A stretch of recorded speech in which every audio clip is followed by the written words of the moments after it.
ಕಳೆದ 44 ದಿನಗಳಿಂದ ಸಖತ್ ಬ್ಯುಸಿಯಾಗಿದ್ದ ಉತ್ತರ ಕನ್ನಡ ಲೋಕಸಭಾ ಕ್ಷೇತ್ರದ ಬಿಜೆಪಿ ಅಭ್ಯರ್ಥಿ ವಿಶ್ವೇಶ್ವರ ಹೆಗಡೆ ಕಾಗೇರಿ ಅವರು ಇದೀಗ ರಿಲ್ಯಾಕ್ಸ್ ಮೂಡ್ನಲ್ಲಿದ್ದಾರೆ.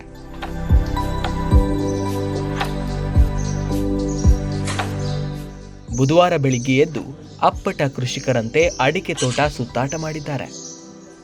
ಮನೆಗೆ ಬಂದವರು ಸಾಕಿದ ಗಿಳಿಗಳಿಗೆ ಆಹಾರ ನೀಡಿ ಮಾತನಾಡಿಸಿದ್ದಾರೆ.